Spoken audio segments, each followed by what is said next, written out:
A paz de Cristo Jesus, meus amados irmãos, vamos iniciar hoje mais uma aula que tem por tema a vocação para ser apóstolo.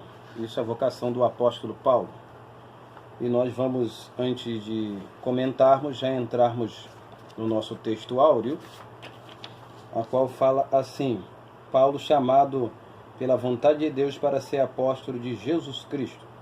1 Coríntios capítulo 1, versículo 1. E isso a gente tem na maioria das cartas de Paulo, tendo registrado esse chamado para ser apóstolo. Então, dentro do nosso tema, Paulo, a vocação para ser apóstolo, é o que nós vamos estudar hoje, lição 4, e nós vamos voltar a explicar um pouquinho sobre a ideia do apostolado de Paulo, que a gente não pode nunca, em hipótese alguma, mesmo você estudante ou professor de teologia, nunca colocar o apóstolo Paulo na instância dos apóstolos de Cristo que foram chamados exclusivamente e separados por Jesus. Paulo está numa segunda instância, está numa segunda categoria e não na primeira categoria, que quando a Bíblia, normalmente ela fala de apóstolo, principalmente quando o apóstolo Paulo cita em suas cartas, está falando dos 12. Que normalmente não está incluindo o apóstolo Paulo. E a gente precisa ter isso em mente para compreendermos melhor as Escrituras. Então, sendo dito isto, vamos ler. Paulo, como já temos comentado, é um apóstolo de segunda instância, nunca podendo ser incluído na classe dos 12. Nunca, em hipótese alguma. Não, se você acompanhou minha aula anterior, meu comentário anterior, eu disse que Paulo teve visões e não um aparecimento físico, material, teofânico, arrebatamento, que Jesus estava no céu e não sairia do céu para vir resgatar Paulo, como alguns teólogos vêm a mencionar. Então, essa ideia que essa aparição de Jesus a Paulo, tanto no capítulo 15, versículo 8 de 1 Coríntios, entanto em qualquer outra parte, como Gálatas, não retrata outras partes, como Atos dos Apóstolos, capítulo 9, capítulo 22, capítulo 26, não retrata um aparecimento físico, mas um aparecimento espiritual. Por mais que, por exemplo, em 1 Coríntios capítulo 15, versículo 8 em diante, dê-se a ideia que Jesus apareceu fisicamente a ele. Porque Paulo está dando uma citação dentro de uma ocorrência de fatos que foram fatos físicos, visíveis, mas a conotação é outra. A gente não pode colocar Paulo nessa mesma categoria, tá? Porque com isso nós estaríamos burlando a exegese e a interpretação correta das Escrituras, que alguns doutores e mestres fazem, querendo colocar Paulo numa instância qual Paulo não está. E isso não inferioriza o apóstolo Paulo, ele sendo colocado em segunda instância, porque o importante é ele cumprir o chamado e a ordem de Jesus sobre a sua vida. Então, tendo entendido isso e pensado nisso, a gente consegue compreender melhor. Sendo ele de segunda instância ou categoria, nada disso fazia sem importância no ciclo apostólico, ou seja, ele não era inferior aos demais porque estava em segunda instância, mesmo estando numa categoria abaixo dos 12, que era um grupo separado, exclusivo, dado por Jesus. Então, o primeiro ponto que nós vamos observar, tendo dito isso como introdução, quando se deu o apostolado de Paulo. Então a pergunta é: quando Paulo foi chamado para o apostolado? Por que a gente precisa abordar isto aqui? É porque na instância comum a gente entende e compreende que o chamado apostólico de Paulo se deu numa instância física, primeiramente, e nessa instância física é o que dá início e propaga e difunde todo o cumprimento do chamado apostólico de Paulo. Não, nós temos uma instância anterior ou instâncias anteriores que vão verificar, vivacidar o chamado de Paulo, da vivacidade ao chamado de Paulo, porque na realidade, sem esses chamados anteriores, antecedente, o chamado do encontro de Jesus com Paulo em Damasco não teria significado ou importância alguma. Então, primeiro, nós precisamos entender que antes do chamado em Damasco, houve outros demais chamados que vão aludir ou esclarecer o chamado do encontro de Jesus com Paulo ali naquela ocasião. Então, quando Paulo foi chamado para o apostolado, nenhuma chamada se dá no ato da chamada física ou no tempo da realização do encontro. Ou seja, quando Jesus chamou Paulo, na realidade Jesus já tinha chamado, escolhido Paulo já anteriormente. É isso que a gente quer que seja entendido aqui. Então o chamado de Paulo, ele é anterior ao chamado físico. Então aqui a leitura é assim que ou na realização do encontro. Quando Jesus encontrou com Paulo, na realidade o chamado de Paulo já tinha acontecido. Ali era só um cumprimento físico, cabal e material. Todo chamado físico precisa de um chamado espiritual. Precisa de um chamado anterior. E é esse chamado que vai dar vivacidade a esse chamado físico e material. Jesus se encontrou com Paulo em caminho de Damasco para certificar e tornar público o chamado. Isso é óbvio. Que nenhuma instância superior e especial aconteceu antes do chamado ou da fundação do mundo. Vou repetir novamente. Para certificar e tornar público o chamado de Paulo. Jesus, quando encontrou com Paulo em Damasco, era só para fazer isso. Se tornar público o chamado de Paulo. Seguindo, que numa instância superior e especial aconteceu antes da fundação do mundo. Então o chamado físico, ele é físico, ele está ali visível. Mas quando aconteceu o chamado da vida de Paulo? O chamado de Paulo aconteceu numa instância superior especial, que aconteceu antes da fundação do mundo. Então o primeiro chamado de Paulo não é o chamado único que acontece em Damasco, mas é um chamado que a gente pode ou colocar em 2 etapas ou em 3 etapas. Quais são essas etapas? A etapa super especial, que é aquela que acontece antes da fundação do mundo. É no âmbito especial, no ventre de sua mãe. Então nós temos, se nós quisermos colocar em 3 instâncias.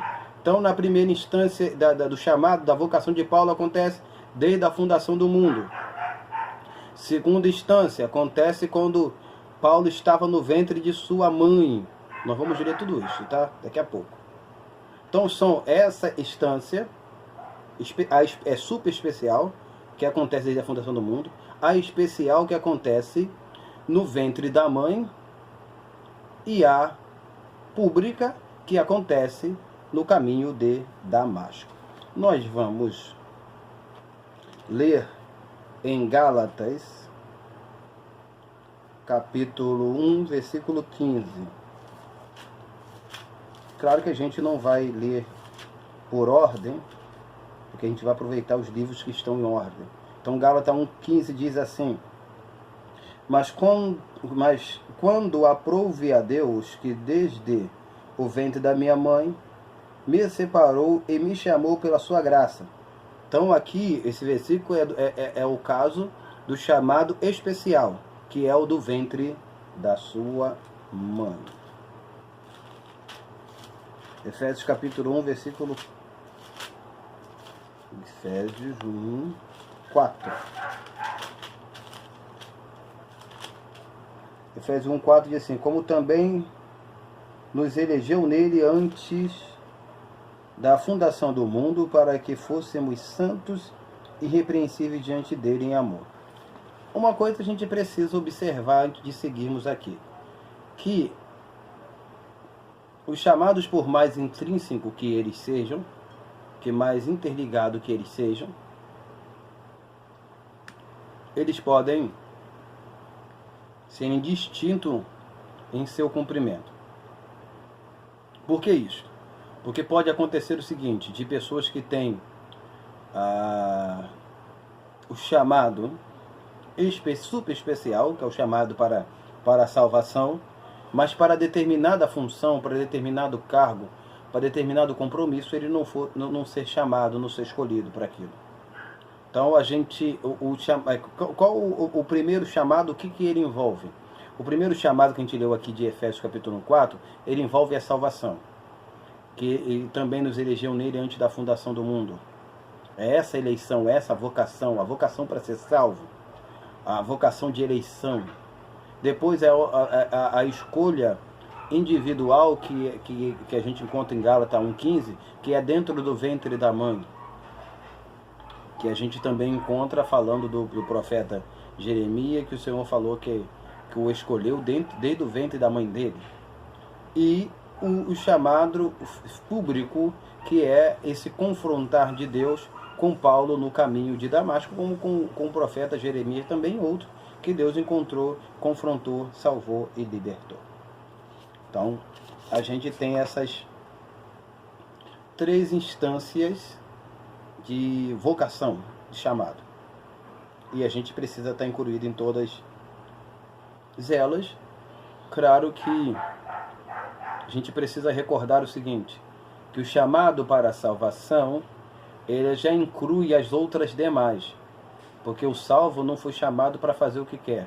O salvo foi chamado para fazer e cumprir em sua vida, em sua casa, em sua família, a vontade de Deus. Seguindo, segundo ponto, as responsabilidades do chamado. Com o chamado, incluem-se algumas responsabilidades e compromissos que precisam serem cumpridos. Não adianta nós dizermos que somos salvos, que somos escolhidos, que Deus tem uma obra em nossas vidas, e que se nós não estamos dentro do compromisso da responsabilidade do chamado. O chamado não nos libera a fazermos o que queremos, mas o chamado nos obriga e nos direciona a cumprirmos a ordem daquele que nos chamou. Nós temos uma obrigação, e essa obrigação precisa sim ser cumprida. Seguindo, todo chamado contém uma soma variável de incumbência, que resulta em responsabilidade. O chamado não foi chamado para fazer ou se comportar como quer. O chamado não tem direito. Mas eu tenho livre-arbítrio. Se você é chamado por Deus, você não tem livre-arbítrio. Você está debaixo da autoridade, da graça, da misericórdia, do poder do Senhor e não da sua livre e espontânea vontade. Então ele não faz o que quer. Ele não se comporta como quer, mas se comporta conforme a ordem do seu Senhor. Tudo o que ele tem que fazer é por imposição, não por opção. Ele não faz por opção. Eu faço isso porque eu quero, eu adoro porque quero, eu vou à igreja porque quero, eu leio a Bíblia porque quero, eu faço isso porque quero. Não. Você não faz porque quer, você faz por imposição. É imposta, é obrigação. Você não tem como, se você está debaixo da instância, do chamado, da vocação especial, que é a eleição para a salvação, a escolha no ventre da mãe e o encontro com Jesus, dentro dessas 3 instâncias, você está debaixo da responsabilidade do chamado. E debaixo da responsabilidade do chamado não vive mais você não está mais debaixo das suas ordens, você não está debaixo dos seus conselhos, mas dos conselhos de Deus. E é assim que Paulo vivia. E é assim que nós devemos viver. Então, o chamado, ele não faz por opção, mas por imposição. Nós vamos ler e vamos aproveitar 1 Coríntios capítulo 9, versículos 16 e 17. 1 aos Coríntios 9, 16 a 17 diz assim: porque se anuncio o Evangelho, não tenho do que me gloriar. Ou seja, eu sou o maior pregador do mundo, sou o melhor teólogo do mundo, da igreja, sou o mais conhecedor. Não, a gente não deve se gloriar por isso. Pois me é imposta, é a tradução mais usada no Brasil, me é imposta essa obrigação. Aí ele continua: e ai de mim se não anunciar o Evangelho. Versículo 17. E por isso, se eu faço de boa mente, terei prêmio. Mas se de má vontade, apenas uma dispensação me é confiada. Então, o que eu tenho que fazer na obra de Deus? Por isso eu preciso entender qual é o chamado e o propósito de Deus para a minha vida. Porque eu preciso fazer a obra de Deus de boa mente, com boa vontade, com prazer, e não me gloriando por aquilo que eu tenha realizado ou feito na obra do Senhor.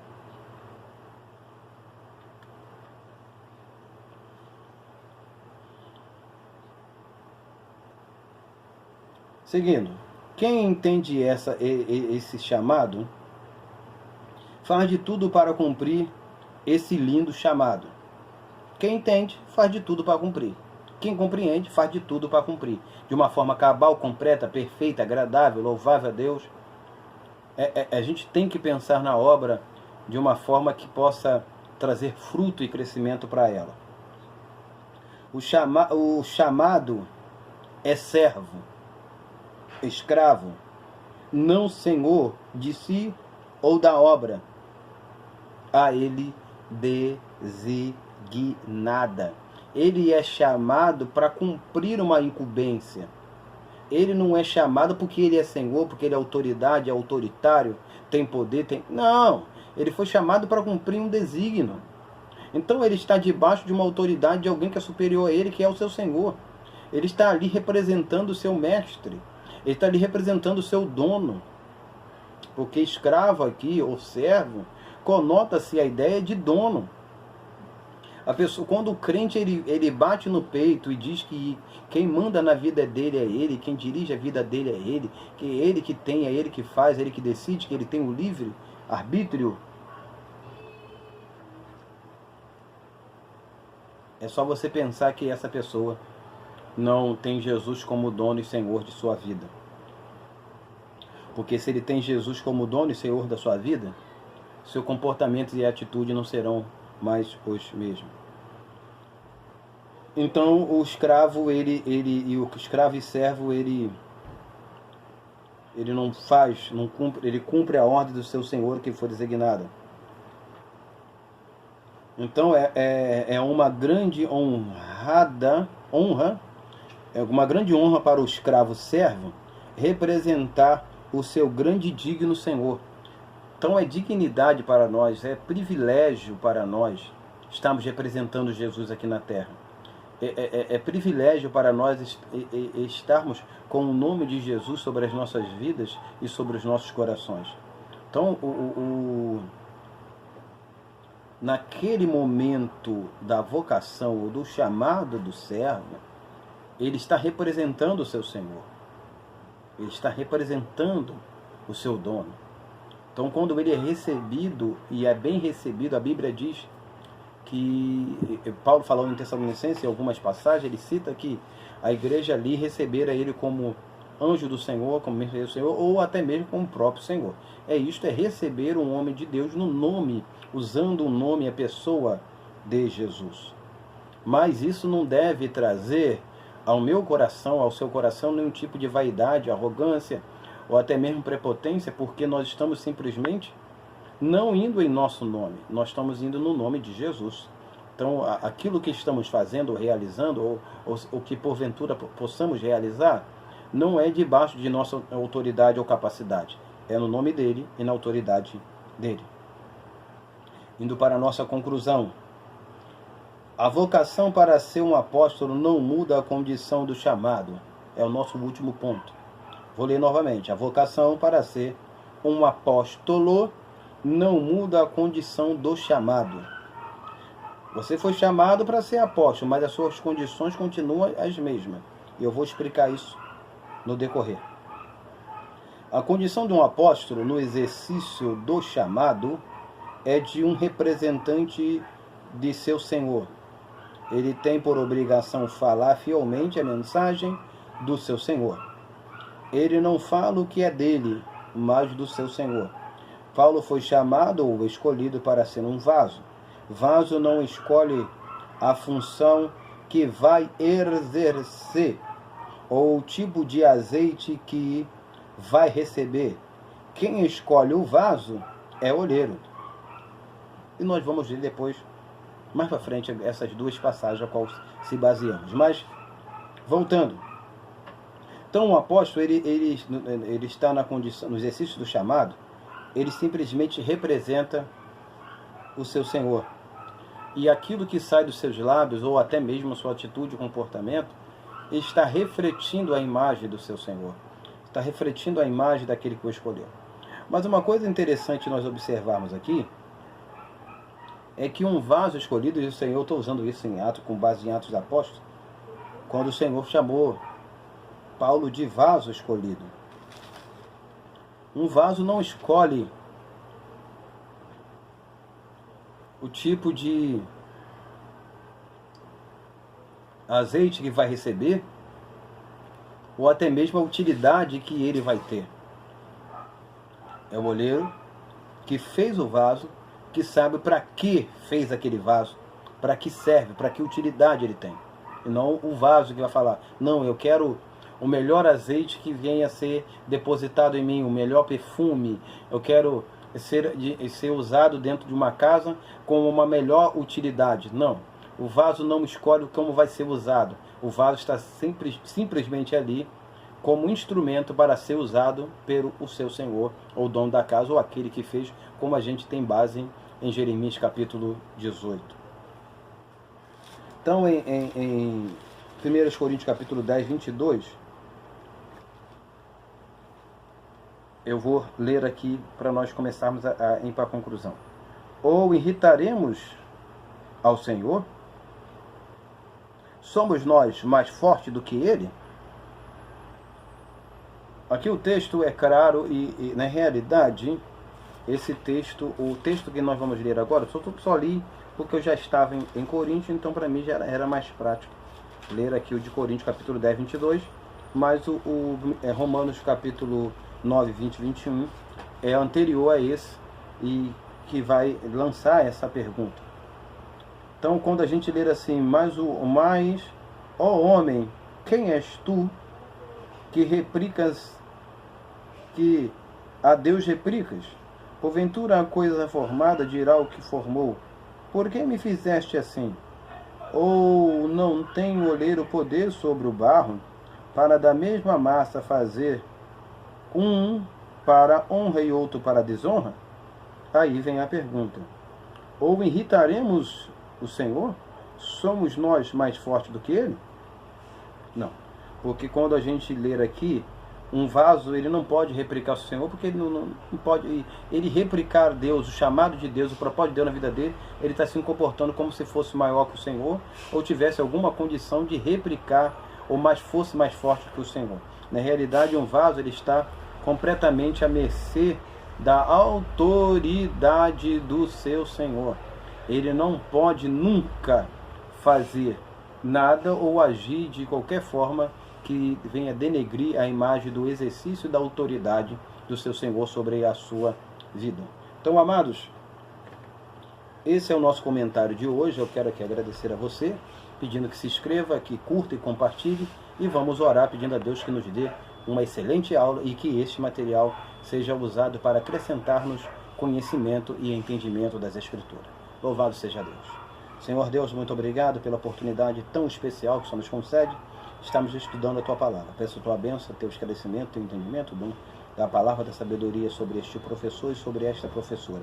E que em nome de Jesus tenhamos uma aula escola dominical agradável e confortável com o dom da palavra da sabedoria manifestado em nossos corações, e que tanto o aluno quanto os professores possam junto compartilhar das Escrituras, e que assim possamos aprender a Tua palavra e aplicarmos e entendermos o propósito do Teu chamado em nós.